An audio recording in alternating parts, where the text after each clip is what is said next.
ನಮಸ್ಕಾರ. ಗುಡಿಯ ನೋಡಿರಣ್ಣ ಕಾರ್ಯಕ್ರಮಕ್ಕೆ ಸ್ವಾಗತ. ಪ್ರತಿ ವಾರವೂ ವಿಭಿನ್ನ ದೇಗುಲಗಳ ದರ್ಶನ ಮಾಡಿಸೋದೇ ಈ ಕಾರ್ಯಕ್ರಮದ ವಿಶೇಷತೆ. ಈ ವಾರ ಗುಡಿಯ ಅರಸಿ ನಮ್ಮ ತಂಡ ಬಂದು ತಲುಪಿರುವಂಥದ್ದು ಧರ್ಮಸ್ಥಳ ಸಮೀಪದ ಸೌತಡ್ಕ ಕ್ಷೇತ್ರಕ್ಕೆ.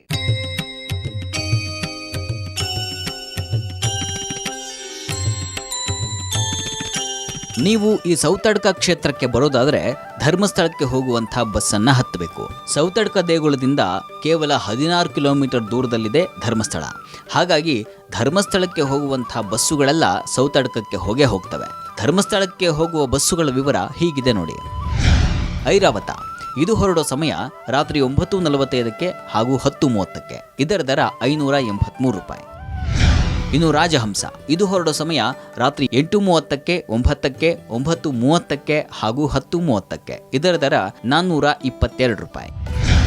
ಇನ್ನು ಕರ್ನಾಟಕ ಸಾರಿಗೆ ಇದು ಹೊರಡೋ ಸಮಯ ರಾತ್ರಿ 7:30, 8:00, 8:30. ಹೀಗೆ ಅರ್ಧ ಗಂಟೆಗೊಮ್ಮೆ ಬಸ್ಸುಗಳಿವೆ. ಇದರ ದರ 320 ರೂಪಾಯಿ. ಇನ್ನು ಇಲ್ಲಿಗೆ ಬಂದವರಿಗೆ ಉಳಿದುಕೊಳ್ಳಲಿಕ್ಕೆ ಯಾವುದೇ ವ್ಯವಸ್ಥೆಗಳಿಲ್ಲ. ಹಾಗಾಗಿ ಯಾತ್ರಿಕರು ಧರ್ಮಸ್ಥಳದಲ್ಲಿ ಉಳಿದು ಈ ಕ್ಷೇತ್ರಕ್ಕೆ ಬರಬಹುದು.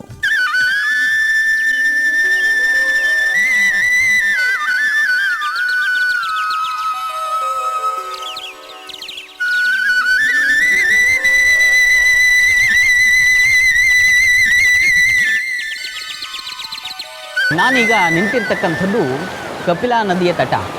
ಕಪಿಲೆ ಬಹಳ ಪ್ರಶಾಂತವಾಗಿ ಇಲ್ಲಿ ಹರಿತಾ ಇದೆ. ಅಂದಹಾಗೆ ಈ ಕಪಿಲಾ ನದಿಯ ತಟಕ್ಕೂ ನಾವಿವತ್ತು ದರ್ಶನ ಮಾಡಲಿರ್ತಕ್ಕಂಥ ಆ ಮಹಾಗಣಪತಿಯ ಸಾನ್ನಿಧ್ಯಕ್ಕೂ ಒಂದು ಸಂಬಂಧ ಇದೆ. ಏನಪ್ಪ ಸಂಬಂಧ ಅಂದರೆ, ಬಹಳ ಪೂರ್ವದಲ್ಲಿ ಈ ಕಪಿಲಾ ನದಿಯ ತಟಕ್ಕೆ ಗೋವನ್ನು ಕಾಯುವವರು ಗೋಪಾಲಕರು ಈ ಜಾಗಕ್ಕೆ ಬಂದಿದ್ದರಂತೆ. ಬಂದು ಹಸುಗಳನ್ನು ಮೇಯಿಸ್ತಾ ವಿಶ್ರಾಂತಿಯನ್ನು ಪಡಿತಾ ಇದ್ದರಂತೆ. ವಿಶ್ರಾಂತಿಯನ್ನು ಮುಗಿಸಿ ಈ ನೀರಲ್ಲಿ ಸ್ವಲ್ಪ ನೀರನ್ನು ಸೇವಿಸಿ ಆನಂತರ ಒಂದಷ್ಟು ಹಾದಿಯನ್ನು ಸಾಗಿಸಿದ್ರಂತೆ. ಹಾಗೆ ಹಾದಿಯನ್ನು ಸಾಗಿಸುವಾಗ ಅವರಿಗೆ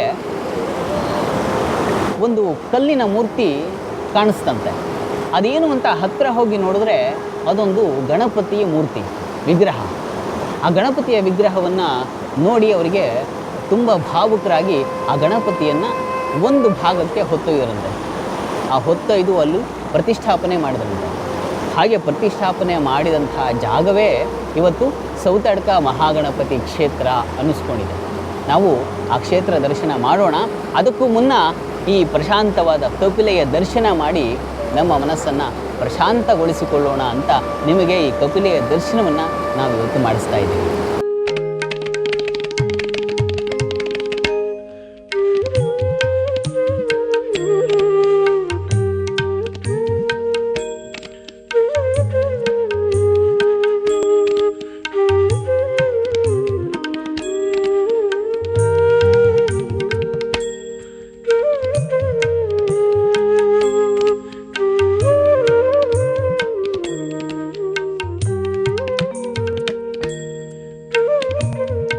ಈ ಪರಿಸರವನ್ನು ನೋಡ್ತಾ ಇದ್ದರೆ ಮೈ ಮನಸ್ಸು ತುಂಬಿ ಬರುತ್ತೆ.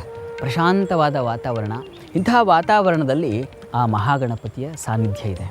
ಅಂದಹಾಗೆ ಆ ಗೋಪಾಲಕರು ಆ ಮಹಾಗಣಪತಿಯನ್ನು ಹೊತ್ತೊಯ್ದು ಒಂದು ಜಾಗದಲ್ಲಿ ಸ್ಥಾಪನೆ ಮಾಡಿದ್ರು. ಈಗ ಅದನ್ನು ಸೌತಡ್ಕ ಮಹಾಗಣಪತಿ ಸಾನ್ನಿಧ್ಯ ಅಂತ ಕರೀತಾರೆ. ಯಾಕೆ ಅದಕ್ಕೆ ಸೌತಡ್ಕ ಅಂತ ಹೆಸರು ಬಂತು ಅಂತಂದರೆ ಅದಕ್ಕೊಂದು ಕಾರಣ ಇದೆ.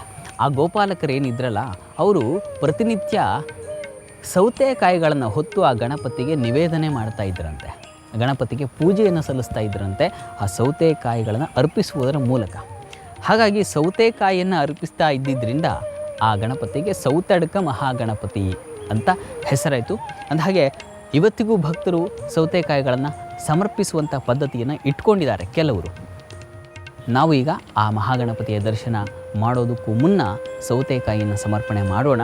ಅಂದಹಾಗೆ ಆ ಕ್ಷೇತ್ರ ಇಲ್ಲಿಂದ ಸ್ವಲ್ಪ ದೂರದಲ್ಲಿ ನಡೆದು ಹೋಗುವಂತಹ ಹಾದಿ. ಹೋಗಿ ಆ ಮಹಾಗಣಪತಿಯ ದರ್ಶನ ಮಾಡೋಣ.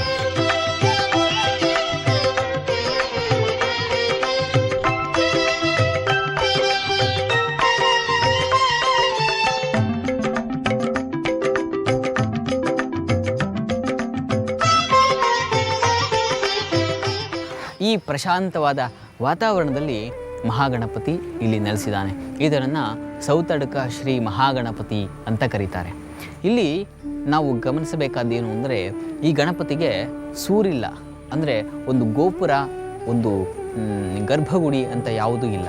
ಇಲ್ಲಿ ತೆರೆದಂಥ ಮಹಾಗಣಪತಿ, ತೆರೆದ ಮನಸ್ಸುಗಳನ್ನು ಆಶೀರ್ವದಿಸುವಂಥ, ತೆರೆದ ಹೃದಯವನ್ನು ಅಪ್ಪಿಕೊಳ್ಳುವಂಥ ಹೃದಯ ಸಾಮ್ರಾಜ್ಯದ ಅಧಿಪತಿ ಮಹಾಗಣಪತಿ ಈ ಕ್ಷೇತ್ರದಲ್ಲಿ ನೆಲೆಸಿದ್ದಾನೆ.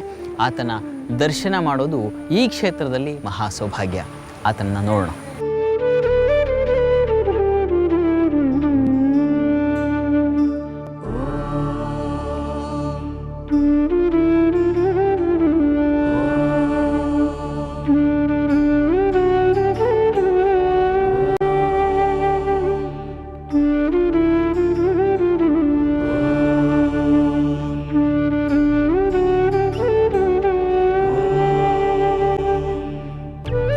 ಈ ಸಾನ್ನಿಧ್ಯದಲ್ಲಿ ಮಹಾಗಣಪತಿಗೆ ಅಥರ್ವ ಶೀರ್ಷದಿಂದ ಹವನ ನಡೆಯುತ್ತೆ.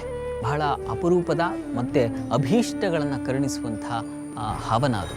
ಆ ಹವನ ಇವತ್ತು ಈ ಕ್ಷೇತ್ರದಲ್ಲಿ ನೆರವೇರ್ತಾ ಇದೆ. ಆ ಹವನದ ಹಿಂದಿರ್ತಕ್ಕಂಥ ಮಹತ್ವ ಏನು ಅನ್ನೋದನ್ನು ನಾನು ತಿಳಿಸ್ಕೊಡ್ತೀನಿ ಆ ಹವನ ದರ್ಶನಕ್ಕೂ ಮುನ್ನ. ಅದಕ್ಕೂ ಮುನ್ನ ನಾವು ಈ ಕ್ಷೇತ್ರದಲ್ಲಿ ಕೆಲ ವಿಶೇಷ ಸಂಗತಿಗಳನ್ನು ಗಮನಿಸಬಹುದು. ಅದು ಇಲ್ಲಿ ನೇತು ಹಾಕಿರ್ತಕ್ಕಂಥ ಗಂಟೆಗಳು. ಈ ಗಂಟೆಗಳು ಬಹಳ ವಿಶೇಷ ಈ ಕ್ಷೇತ್ರದಲ್ಲಿ. ಏನು ಅಂತಂದರೆ, ನಾವು ಯಾವುದಾದ್ರೂ ಕೋರಿಕೆಯನ್ನು ಹೊತ್ತು ಈ ಕ್ಷೇತ್ರಕ್ಕೆ ಬಂದು ಗಣಪತಿಯ ಮುಂದೆ ನಿವೇದನೆ ಮಾಡಿಕೊಳ್ಬೇಕಂತೆ. ಅಪ್ಪ, ನಾನು ನಿನಗೊಂದು ಗಂಟೆಯನ್ನು ಸಮರ್ಪಣೆ ಮಾಡ್ತೀನಿ, ನನ್ನ ಕೆಲಸವನ್ನು ಈಡೇರಿಸಿಕೊಡಪ್ಪ ಅಂತ ಆತನಲ್ಲಿ ಮನವಿ ಮಾಡಿ ಹೋದರೆ 48 ದಿನಗಳ ಒಳಗಾಗಿ ಆ ಕೆಲಸ ನೆರವೇರಿಬಿಡುತ್ತೆ. 49ನೇ ದಿನ ಆತ ಈ ಕ್ಷೇತ್ರದಲ್ಲಿ ಗಂಟೆಯ ಸಹಿತನಾಗಿ ಬಂದು, ಹೀಗೆ ಹಲವು ಗಂಟೆಗಳನ್ನು ನಾವಿಲ್ಲಿ ಕಾಣಬಹುದು. ಈ ಗಂಟೆಗಳೇ ಹೇಳುತ್ತೆ ಎಷ್ಟು ಜನ ಈ ಗಣಪತಿಯಿಂದ ಪ್ರಸಾದವನ್ನು ಸ್ವೀಕರಿಸಿದ್ದಾರೆ, ಈ ಗಣಪತಿಯ ಅನುಗ್ರಹಕ್ಕೆ ಪಾತ್ರರಾಗಿದ್ದಾರೆ ಅನ್ನೋದನ್ನು ನಾವು ಈ ಕ್ಷೇತ್ರದಲ್ಲಿ ಈ ಗಂಟೆಗಳ ಮೂಲಕ ಕಾಣಬಹುದು. ಮುದಾಕರಾತ್ತ ಮೋದಕಂ ಸದಾ ವಿಮುಕ್ತಿ ಸಾಧಕಂ ಕಲಾಧರಾವತಂಸಕಂ ವಿಲಾಸಿ ಲೋಕರಂಜಕಂ. ಮನುಷ್ಯರು ಏನು ಅವರು ಮನಸ್ಸಲ್ಲಿ ಇಚ್ಛೆ ಮಾಡ್ಕೊಂಡಿರ್ತಾರೋ ಅದೆಲ್ಲ ಇಲ್ಲಿ ನೆರವೇರುತ್ತೆ. ಅದಕ್ಕೆ ಬೇಕಾಗಿ ಗಂಟೆಗಳನ್ನೆಲ್ಲ ಕಟ್ತಾರೆ. ಅವರ ಇಚ್ಛೆ ಏನಿದೆಯೋ ಅದು ಈಡೇರಿದ ಮೇಲೆ ಬಂದು ಇಲ್ಲಿ ಗಂಟೆಗಳನ್ನು ಕಟ್ತಾರೆ. ಸಂಕಷ್ಟಿ ಇಂಥ ದಿನಗಳೆಲ್ಲ ಜನಗಳ ಜಾಸ್ತಿ ಬರ್ತಾರೆ. ಇವಾಗ ಇದು ಟೂರಿಸಂ ಪ್ಲೇಸು ಆಗಿದೆ. ನಾವು ತಿಂಗಳಿಗೊಮ್ಮೆ ಭೇಟಿ ಕೊಡ್ತಾ ಇರ್ತೀವಿ. ನಮಗೆ ತುಂಬ ನಂಬಿಕೆ ಇದೆ ಇದರಿಂದ. ನ ಚೇತರಾತಿ ಭೀಕರಂ ನವೋದಿತಾರ್ಕ ಭಾಸ್ವರಂ ನ ಮತ್ಸುರಾರಿ ನಿರ್ಜರಂ ನದಾಧಿಕಾಪದುದ್ಧರಂ ಸುರೇಶ್ವರಂ ನಿಧೀಶ್ವರಂ. ಇಲ್ಲಿ ಗಣಪತಿಗೆ ಸಲ್ಲಿಸಬಹುದಾದಂತಹ ಅತಿ ಮುಖ್ಯ ಪೂಜೋಪದ್ರವ್ಯ ಅಂತಂದ್ರೆ ದೂರ್ವೆ. ಹಾಗಿದ್ರೆ ದೂರ್ವೆಯನ್ನ ಸಮರ್ಪಿಸಿದ್ರೆ ಸಿಗಬಹುದಾದಂತಹ ಫಲ ಏನು ತಿಳಿಯೋಣ ಒಂದು ಪುಟ್ಟ ವಿರಾಮದ ನಂತರ.